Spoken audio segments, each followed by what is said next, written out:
Y con todo lo que hemos visto hasta aquí, ya estaría todo. Ya tenemos todos los fundamentos en los que nos hemos basado. Hemos visto cómo construir el listado de empresas en las que queremos invertir, em, los rebalanceos que vamos a aplicar, las herramientas que vamos a utilizar, el filtro de acciones. Hemos construido el primer listado tras un análisis preliminar, un análisis detallado. Hemos descrito la operativa práctica de la cartera. Hemos visto cómo reportar los resultados y a partir de ahí es repetir y repetir, rebalanceo tras rebalanceo, irá pasando el tiempo y siempre repetir y repetir y repetir. Y para terminar, he puesto dos apartados que me parece importantes tenerlos en cualquier plan de inversión. Uno, el backtest y otro, un presupuesto que luego veremos.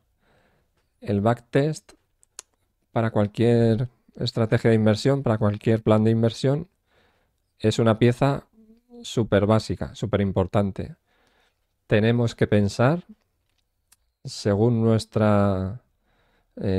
según todos los fundamentos que hemos pensado y toda la estrategia que hemos montado, qué hubiese pasado si este plan lo hubiésemos estado ejecutando desde el pasado. Si el resultado es malo, probablemente será mala idea ejecutar el plan de inversión. Si el resultado es bueno, tenemos cierta garantía de que estamos em, con un plan correcto que nos va a dar buenos resultados, ¿vale? Si el backtest ya nos dice que en los últimos 20 años ejecutando este plan no hubieses ganado dinero, no hay razón para ejecutar el plan de aquí al futuro, em, porque evidentemente no vamos a ganar dinero. Tiene que pasar algo muy fundamental para que el backtest en el pasado sea malo y en el futuro el resultado de la cartera sea satisfactorio. Si no es así, que probablemente no lo sea, necesitamos hacer un backtest y que sea satisfactorio. Para hablar del backtest podríamos estar horas y horas y horas porque es un mundo aparte. Podríamos hablar de mil cosas sobre el backtest. Y lo que quizás quiero decir es algunos detalles de cuando hagas un backtest que hay que tener cuidado. Si el backtest es sobre una estrategia técnica basada principalmente en el precio y en otro tipo de datos, es mucho más sencillo porque tienes a disposición todos los datos prácticamente que tú quieras. Cuidado con tener datos que no hayan desaparecido. Es decir, te puede dar el caso de que haya empresas que hayan sido deslistadas. Si tu estrategia contempla invertir en empresas que hayan sido deslistadas, tienes que preocuparte de obtener esa información, que probablemente no esté disponible a priori en las fuentes de datos normales. Tienes que preocuparte de darte cuenta de esa circunstancia, de buscar esos datos. Si tu backtest es sobre una estrategia con datos más fundamentales de empresas, eso te va a pasar con 100% de seguridad, porque muchas empresas habrán sido deslistadas y tienes que preocuparte de tener esos datos. En, en GuruFocus esos datos están disponibles, pero con una suscripción mm, muy cara. Entonces, yo igual no te lo recomiendo porque es muy caro, yo no lo he usado, pero sí que seguramente podrás buscar esa información en algún sitio. En este plan de inversión, como se basa en empresas del SP 500, es relativamente sencillo buscar esa información porque no son empresas muy desconocidas, ni son small caps, ni están fuera de Estados Unidos. Son empresas de Estados Unidos, del SP 500, y es bastante sencillo encontrar esa información para las empresas que a día de hoy no forman parte del SP 500. Eso es importante, tener la información que a lo largo del tiempo ha ido desapareciendo, pero que es necesaria para ejecutar el backtest. Y otro consejo importante es que cuando hagas el backtest sobre la estrategia, te asegures de que los resultados son robustos, que significa que variando los parámetros de tu estrategia, el resultado sea robusto y no sea muy variable. Por ejemplo, si tu estrategia contempla una cartera de 8 empresas, tu backtest te tiene que dar resultados similares con 8, 9, 7 empresas y no con 8 empresas un resultado muy favorable, con 9 muy desfavorable, con 10 súper favorable, que haya una variación lógica de los resultados en función de los parámetros. Porque si no, lo que significa es que el resultado que vas a obtener es totalmente incierto. A ese backtest o a esa estrategia le falla algo fundamental porque tiene que ser robusto. No puede depender de mucho afinamiento en determinados parámetros. Si no, es que algo importante está mal y debes mirarlo con profundidad porque el resultado es totalmente incierto. Y yo hice el backtest sobre esta estrategia y unas conclusiones que saqué están aquí, ¿vale? Un número de empresas apropiado es 8, que nos da un balance entre diversificación para disminuir riesgo y concentración para obtener rentabilidad. La proporción de cada empresa, yo llegué a la conclusión de que debe ser equitativo, porque hacer otro tipo de proporción más complejo es complejo y ganamos muy poco extra de rentabilidad y al final corremos el riesgo de hacerlo mal en la realidad y el resultado podría ser algo incierto. Es mejor tener algo sencillo y que funcione bien. Y la proporción equitativa es una buena solución. Cantidad a rebalancear, toda la cartera en cada rebalanceo. Podríamos haber pensado otro tipo de estrategia en vez de hacer todo, toda la cartera de golpe en cada rebalanceo, pues haber pensado otro tipo de rebalanceo, no de forma de golpe para que sea todo equitativo, sino quizás una empresa que ha subido mucho de precio, no dejarla equitativa respecto al resto, sino solo bajar un poco, etcétera, pero esa complejidad no merece la pena. Proporción de efectivo, no merece la pena a largo plazo guardar efectivo.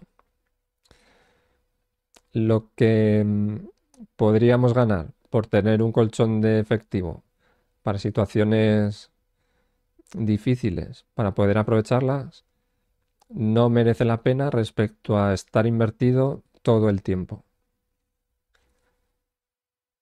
Rentabilidad teórica bruta. Lo que podemos esperar es alrededor del 20% anualizado de modo orientativo. La rentabilidad real podría ser inferior, ¿vale? Y en general, para hacer un backtest tampoco hace falta mucha labor de programación, es lo más deseable, pero en una estrategia con datos fundamentales se puede hacer dedicando tiempo a hacerlo más o menos un poco manual. No es como otro tipo de estrategias más técnicas que sí que requerirían mucho esfuerzo de programación y de prueba, como son datos fundamentales de empresas y es un rebalanceo cada 2 meses, puede más o menos hacerse algo manual. Y aquí pongo un pequeño detalle importante también respecto a la robustez, que lo puedo leer. Em, Se observa la robustez también de la siguiente forma. Analizando la rentabilidad que históricamente genera cada empresa, la estrategia, vemos que se cumple la regla de Pareto. El 20% de las empresas nos genera el 80% del beneficio. Siendo de esta forma, se puede hacer el experimento de eliminar de toda la base de datos las empresas que dan el mayor rendimiento y repetir el backtest sin estas empresas. En ese experimento se repite el mismo fenómeno, pero la rentabilidad no baja apreciablemente, ya que entran en juego empresas nuevas en la cartera que también dan rentabilidad. Las empresas que estaban antes en cartera y no estaban en ese top 20% no significa que no sean capaces de dar rendimiento, sino que por gestión de cartera no llegaban a hacerlo, pero sí que lo pueden hacer en esta segunda iteración. Y repitiendo el ejercicio múltiples veces, el fenómeno se repite, convergiendo poco a poco la rentabilidad a la rentabilidad del SP500. Con este fenómeno vemos que tenemos el colchón base de rentabilidad del SP500 por si la ejecución de la estrategia es mala. Esto también es importante, que en tu backtest, si ves que la rentabilidad te la ha dado un determinado activo o una determinada situación, es interesante que repitas el backtest omitiendo ese activo y ver qué pasa o esa situación y repetir. Si una empresa en particular te ha dado muchísimo rendimiento en tu backtest, prueba a quitarla de la base de datos a ver qué pasa. Y repetir, a ver si esa rentabilidad tiene sustento básico bien formado según la estrategia o es simplemente que casualmente esa empresa está ahí y es la que te da rentabilidad, pero si la quitas se ve que el plan de inversión y la estrategia no tiene fundamento que dé rentabilidad. Si lo tiene, quitando esas empresas que te dan rentabilidad, deberían aparecer otras y la estrategia debería seguir siendo rentable. Y si vas quitando mucho, al final la estrategia, la rentabilidad debería converger a sus fundamentos básicos, que en este caso es el SP500. ¿Vale? Pero repito que hacer un backtest es algo que podríamos estar hablando horas y horas y cada uno pues lo hace a su manera, pero bueno, con estos fundamentos y estos consejos yo creo que hemos visto lo más interesante.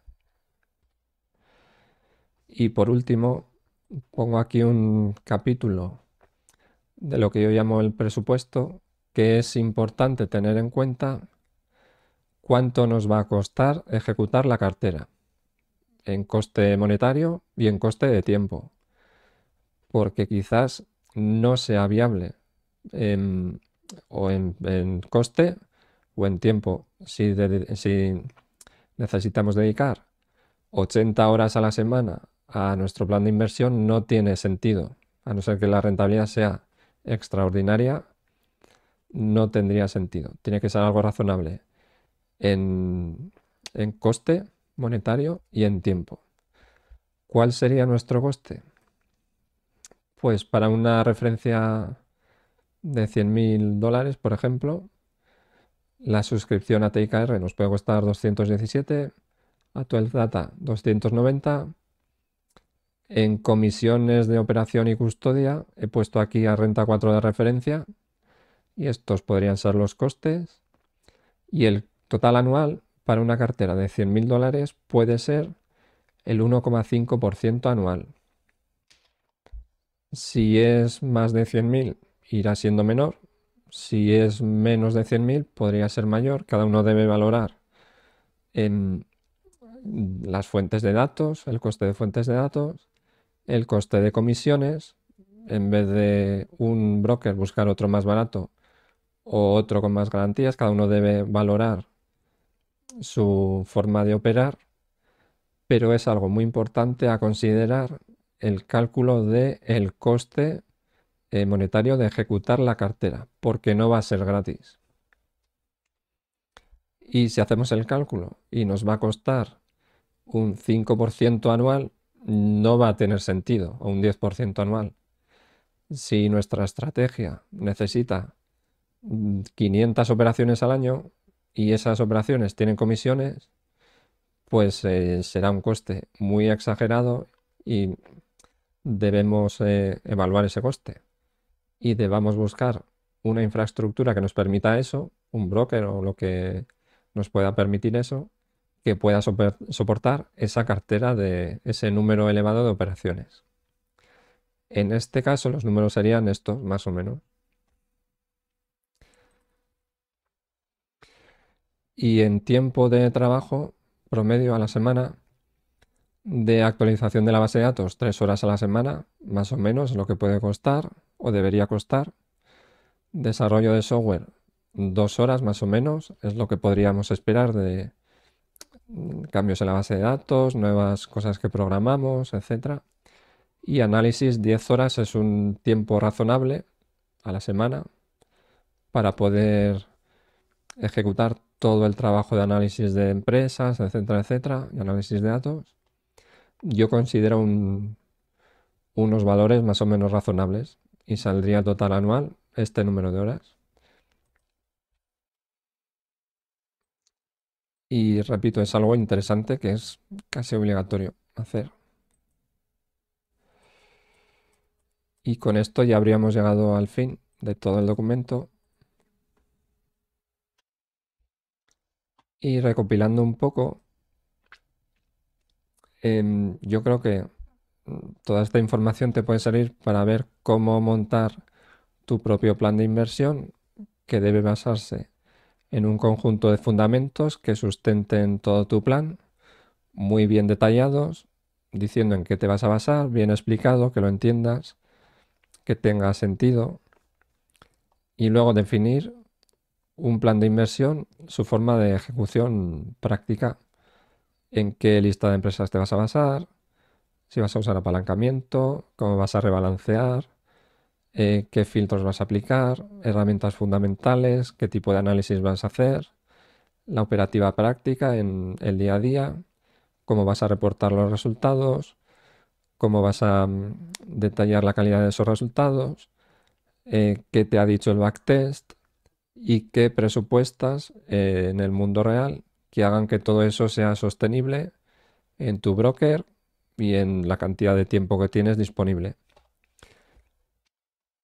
Y ya sin más, si has llegado hasta aquí, agradecerte tu tiempo, que hayas llegado hasta aquí y un saludo.